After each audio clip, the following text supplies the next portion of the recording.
Hi. Welcome to Step 4 of the MEDomicsLab testing phase. Today, we are going to explore the learning datasets created in the last step using the exploratory module and its 3 implemented tools. We'll check for NaN values and highly correlated variables. At the beginning of this step, you should have, at least, a time point folder that contains a learning folder and a holdout folder.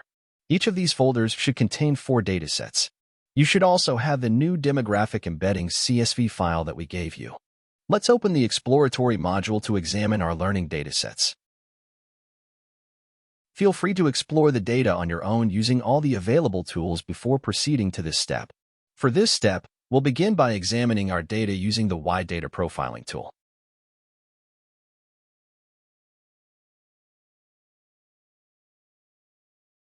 So, start by selecting the T1_learning CSV file on the YData-profiling section and press the Generate Report button.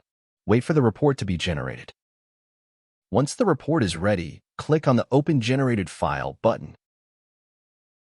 Take your time to observe all the displayed information, including the overview and the variables sections.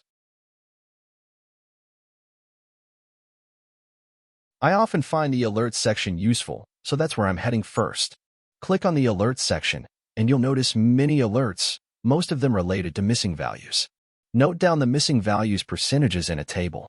As the percentage of missing values is consistent across columns of the same class, you can note 1% per class. Repeat this process for each time point, creating a row for each dataset.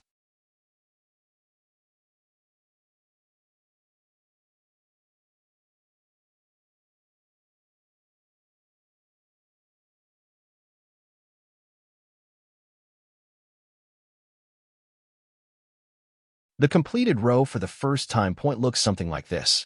We'll analyze it once we have all the information for all the time points. Now, focusing on alerts not indicated as missing values, for example constant or unsupported, you'll see some involving columns with a high number of missing values, such as the TS chart alert and TS procedure alert. Click on the column name to observe more details. Other alerts are for unique values in the in-discharge columns and subject ID column. We won't take any action on these. There are also alerts for columns containing a certain percentage of 0, but this is normal for categorical columns. Now, close the file and repeat the process for the other 3 time points. Select T2_learning, generate the report, open the file, observe the information, go to the Alerts section, and note the percentage of missing values.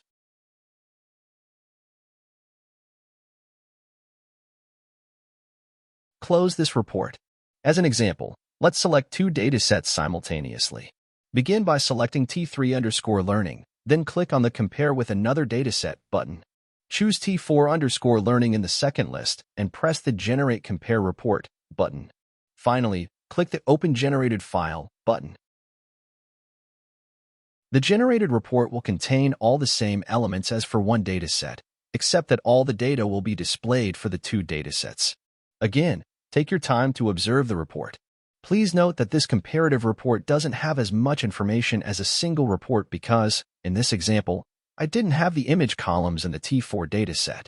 Therefore, it's advisable to generate reports for each dataset to collect all the information. As always, you can go to the Alert section and note the percentages of missing values per classes.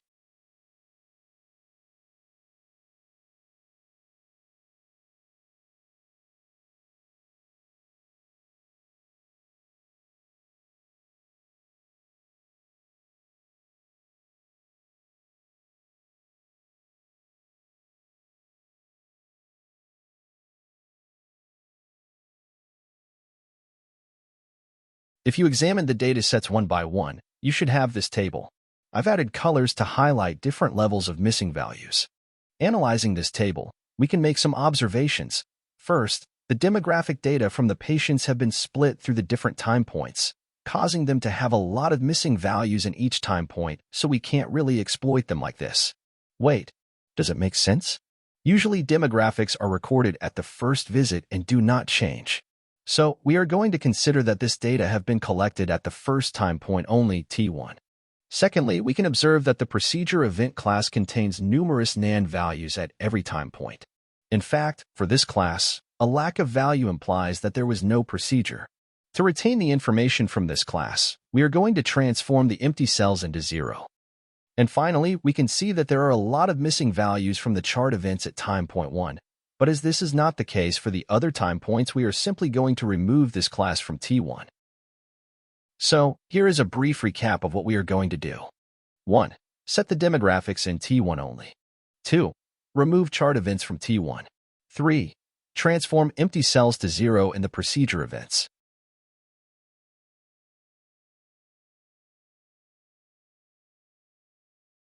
Let's start with the demographic class. First, open the input module. To consolidate all our demographic data into time point 1, we will need to exclude this class from all datasets, incorporating it only in the time point 1 for both the learning and holdout sets.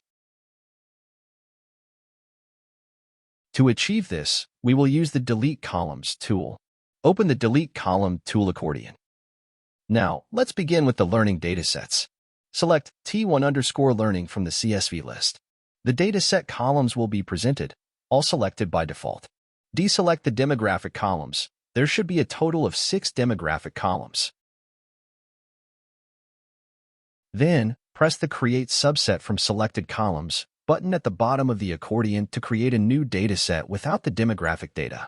The modified dataset will be saved at the same location as the T1_learning dataset, under the name T1_learning_modified. Now, let's repeat the process for the T2 learning dataset. Choose T2_learning from the dataset list, then deselect the demographic columns. Finally, click on Create Subset from selected columns. Now, perform the same steps for the T3 learning dataset.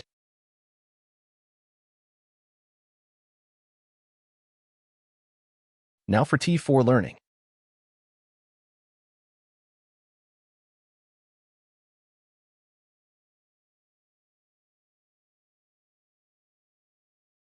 Let's repeat the steps for the holdout set. Start with T1 holdout. Unselect the demographics columns and press Create Subset from selected columns. Same for T2 holdout.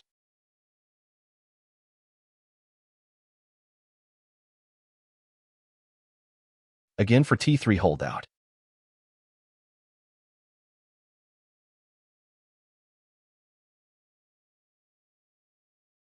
And finally for T4 holdout.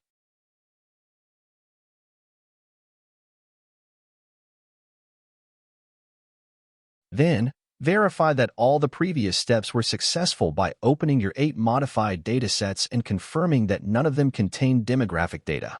The files are located in your time point folder within the learning and holdout folders.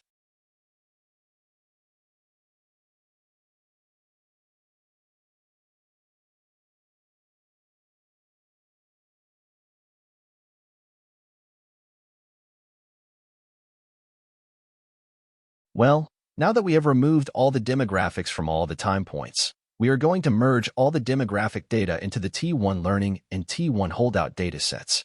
We didn't keep the demographics already present in these 2 datasets because they didn't contain all the data. To proceed, you will need to use the new demographics embeddings that we provided for this step. The difference with the previous embeddings is that every patient contains only 1 row in the new file. That was not the case with the previous file because we took into account all the admission dates for all the patients, causing the demographic information to be duplicated for some patients. To proceed, let's start by tagging our new demographics embeddings dataset. These tags will then be merged into the T1 datasets along with demographic data, and they will be necessary in the learning module. Begin by opening the Grouping/Tagging tool. Select the new demographics embeddings CSV file from the list. Then press the plus button next to create your tags. The demographics tag should already be present. Now, select all the columns from the dataset except subject_ID in the columns section.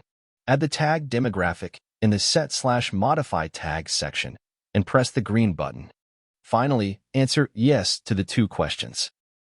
Now, you can check that the tags have been set either by deploying the columns section or by opening the dataset. Now that we have set the tags, we can also remove the demographic_prefix from each column. And don't forget to save your dataset at the end using the Save button on the left. Now, let's include our demographic data into the T1 datasets. To proceed, we are going to use the Merge tool. Open the Merge accordion, select T1_learning_modified as the first dataset, and select Subject ID as the column to merge on. Keep all the columns from this dataset selected.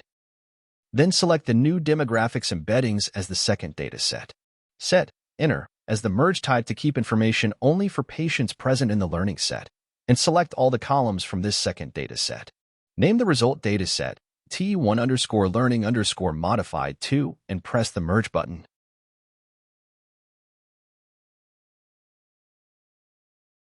Now, let's repeat the process for the T1_holdout_modified dataset. Choose this dataset as the first one and select Subject_ID as the column to merge on. All other options are already configured from our previous merge.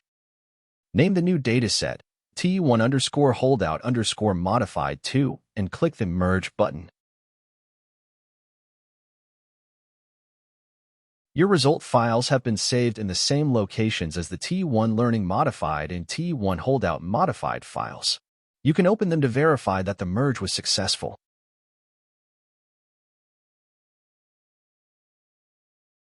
Here, since we have multiple CSV files, let's delete T1_holdout_modified and rename T1_holdout_modified2 to T1_holdout_modified. And let's do the same with the T1 learning files. Delete T1_learning_modified and rename T1_learning_modified2 to T1_learning_modified.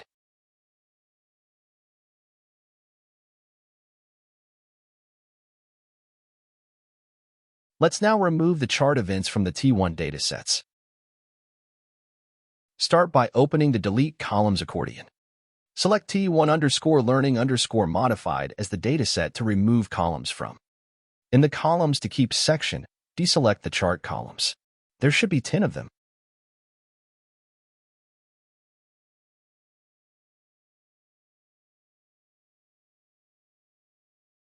And then press Create Subset from selected columns.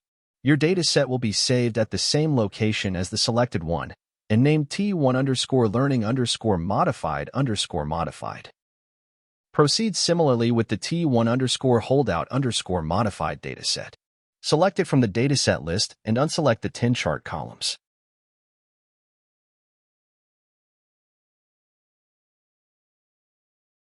Finally, press Create Subset from selected columns. Your dataset will be saved under the name T1_holdout_modified_modified.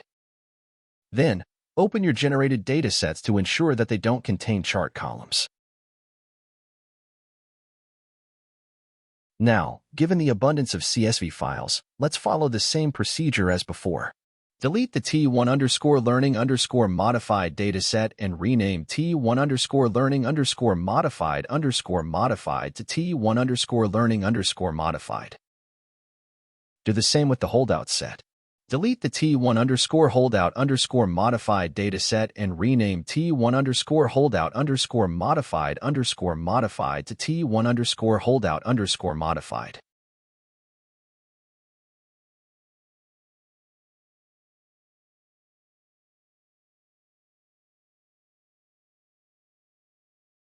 Let's now transform the procedure events columns using the Transform Column tool.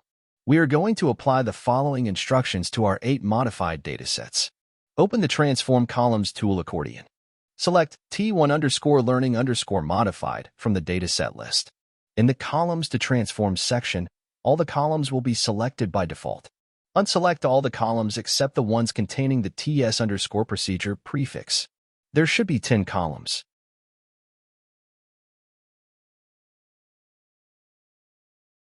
Then, in the Type of Transformation section, choose the NaN-to-0 type. This will replace empty cells with 0 and keep the non-empty cells as they are. Finally, press Create Subset with the transformed columns. Your dataset will be saved at the same location as your selected dataset and will be named by default as your selected dataset plus the suffix _modified. Repeat this procedure with the T2_learning_modified dataset. Select only the procedure columns in the Columns to Transform section.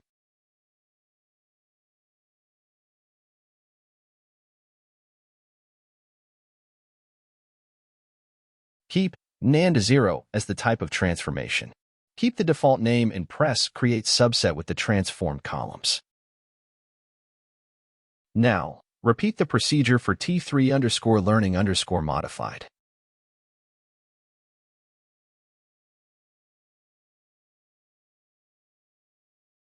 Again for T4_learning_modified.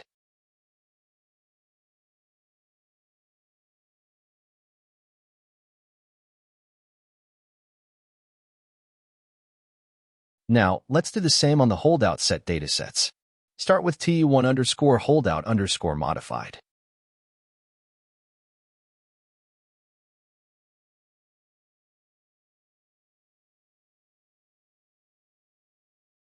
Now with T2_holdout_modified.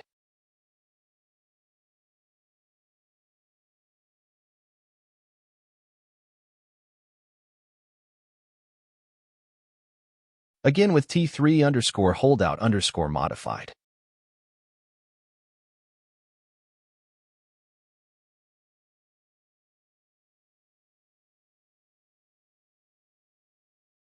And finally with T4_holdout_modified.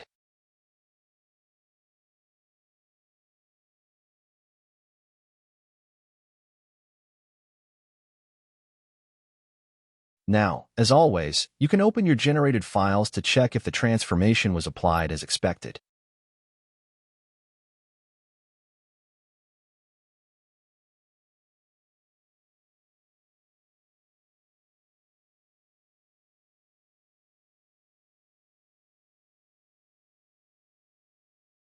Now, similarly to before, we have two mini CSV files.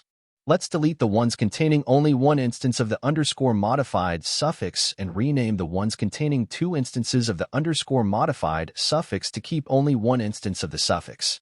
Here, I delete all the CSV files containing a single instance of the _modified suffix.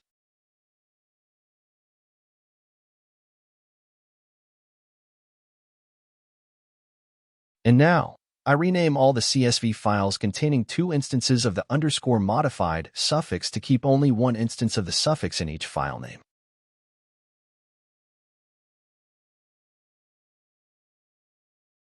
Finally, let's organize our workspace.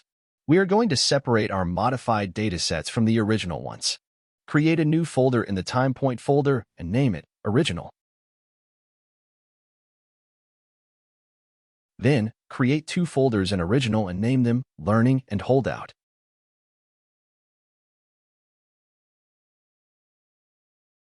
Finally, move the original CSV files from the Learning and Holdout folders into the respective folders contained in the original folder. The original CSV files are the ones we provided you with at the beginning of this step and should not have been modified directly during this step.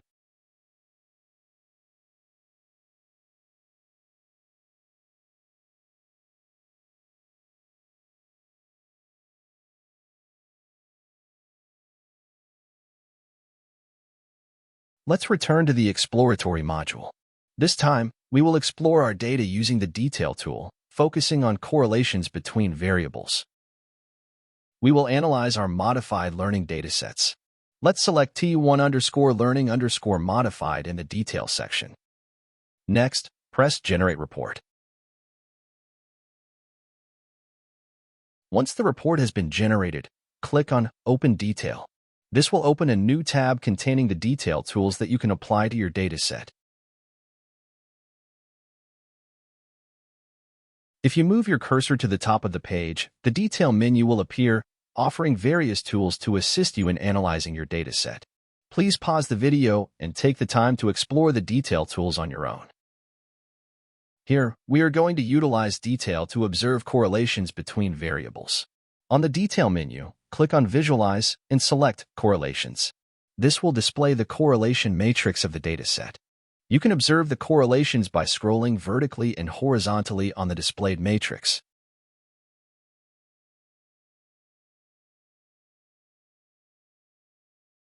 As we would like to observe all the correlations at the same time, we are going to press the Export Image button at the top of the correlation matrix. This will export a PNG image of the entire matrix to your computer files.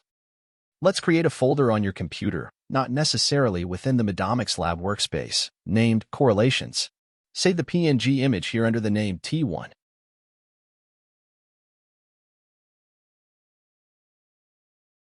Then, close the pop-up window, close the Detail tab, and repeat the same steps for the other learning datasets.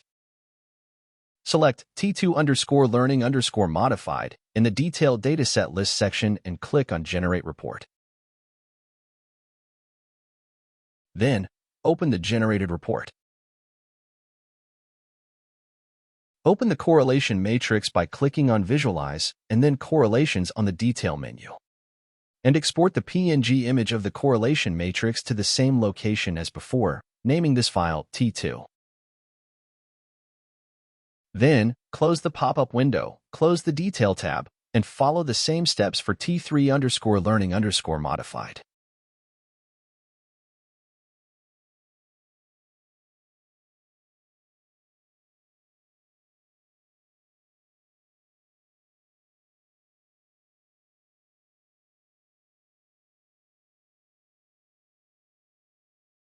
And finally, repeat the process for T4_learning_modified.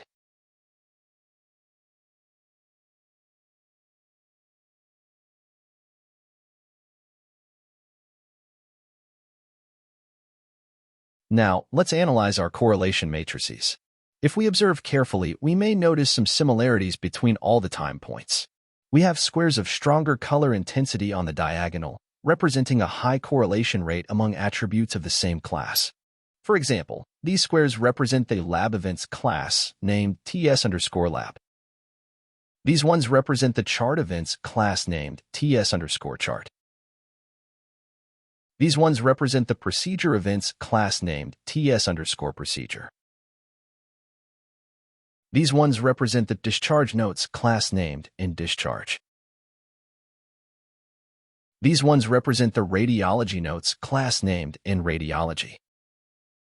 We also have these ones representing the images class. And finally, the demographic class in T1, where there is no strong correlation to observe. As we have numerous attributes, and it's not necessary to keep attributes with a high correlation rate to proceed with machine learning, we are going to remove some attributes from the TS_chart, TS_lab, TS_procedure, InDischarge, and InRadiology classes. We will not remove attributes from images because they don't seem highly correlated between them, nor from demographics. To select which attributes to remove, we will use the SweetViz exploratory tool, which provides a useful interface for cases like this one.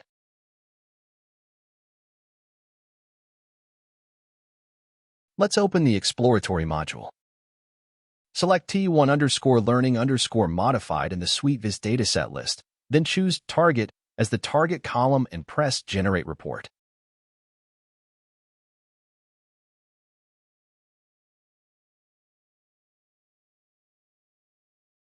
Once the report has been generated, press Open Generated File. A new tab will open, showing the SweetViz report of the T1_learning_modified dataset. As always, please take the time to observe the report on your own before continuing this video.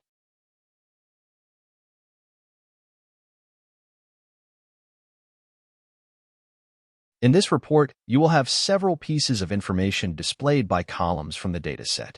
If you click on a column name, all the information about it will be displayed. Here, we are going to focus on the numerical association part for each column. Please note, for each class, which columns have the highest rate of numerical association between them, meaning those close to 1 or -1. For example, here, we can observe that all attributes from the TS_lab class related to platelet count exhibit a high correlation between them.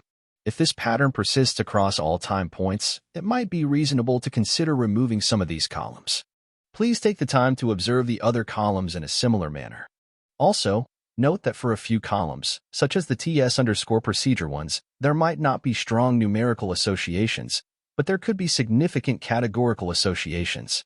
Consider these factors when deciding which columns to remove from the dataset. Let's perform the same procedure on T2_learning_modified dataset. Select T2_learning_modified in the SweetViz dataset list and click on Generate Report. Once the report is generated, press Open Generated File. A new tab will open, showing the SweetViz report for the T2_learning_modified dataset. As always, please take the time to explore the report on your own before continuing. Now, as we did before, note down the highly correlated columns within the same class for the T2_learning_modified dataset. Afterward, compare these results with those obtained from the T1 dataset. This will help us decide which columns to potentially remove.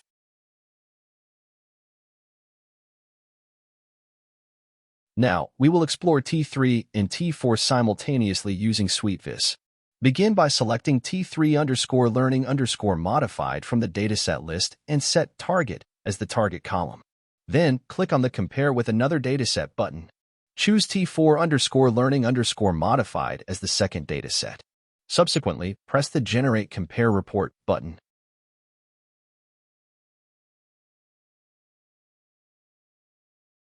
The generated report will contain all the information from the single report, displayed for the two datasets simultaneously.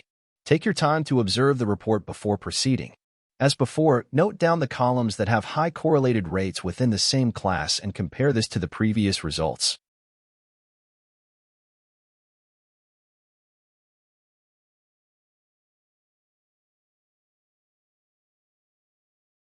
Let's go over the analysis of the correlations I observed. Keep in mind that different results are possible, and this is just one approach to analyzing the data. Now, let's delve into the explanation of the table. Each line in the table corresponds to a column we intend to keep and a set of columns we want to remove. This decision is justified by the association values encountered between the column we aim to retain and the columns slated for removal.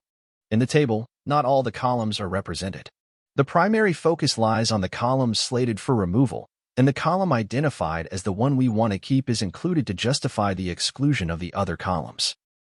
For example, the first line indicates that we want to remove the column from TS_chart related to the heart rate root mean square. The reason for this decision is because the column from TS_chart heart rate mean have a numerical association of 1 in all time with this column. Let's consider another example with the last line. In this case, we aim to remove the columns associated with attributes 8, 1, and 5 from the in radiology class.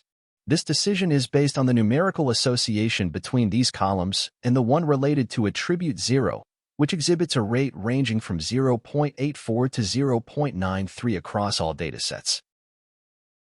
In summary, here is the list of columns that we plan to remove.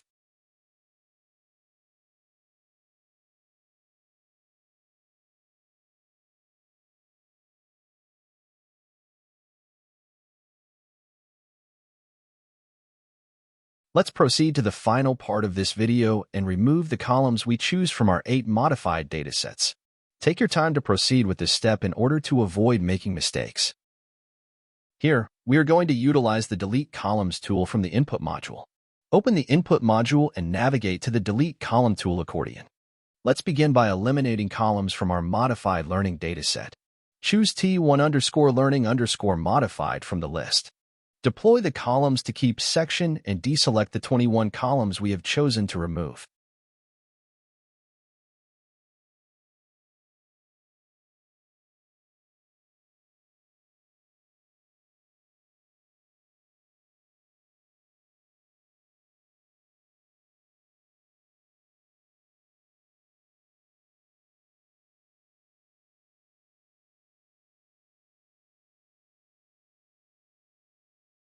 Then press the Create Subset from Selected Columns button. Your dataset will be saved as T1_learning_modified_modified. Repeat the process with T2_learning_modified. Select the dataset in the list, deselect the 21 columns to remove, and press Create Subset from Selected Columns.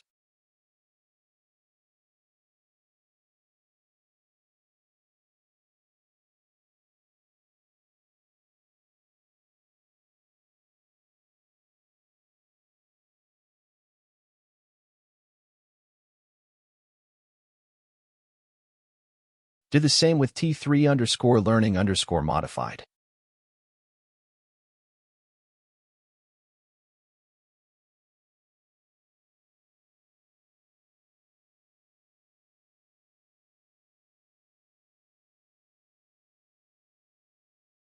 Repeat the process for T4_learning_modified.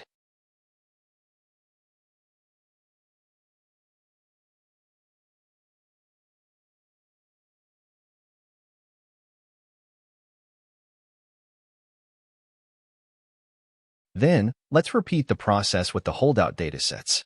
Begin with T1_holdout_modified.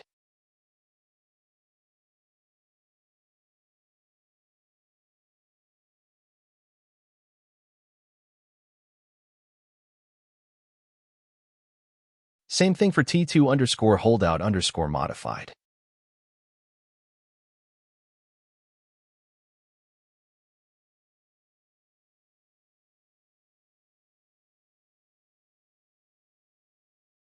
Again for T3_holdout_modified.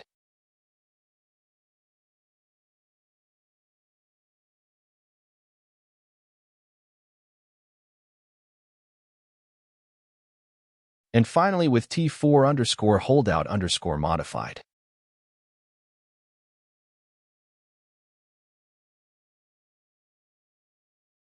After removing the columns from all the datasets, I advise you to carefully inspect each dataset individually to ensure that you have removed all the columns that were intended to be removed and that you haven't accidentally deleted columns that were not supposed to be removed. The datasets to check are the ones that contains 2 times the suffix _modified.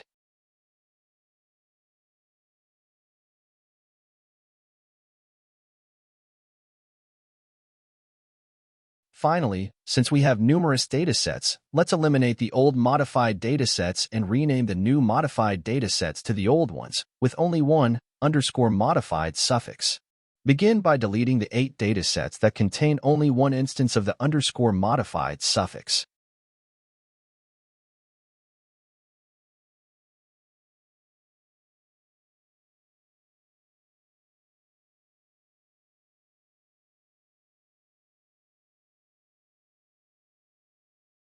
Now, let's rename the datasets that contain the _modified suffix twice, keeping only one instance of the suffix in their names.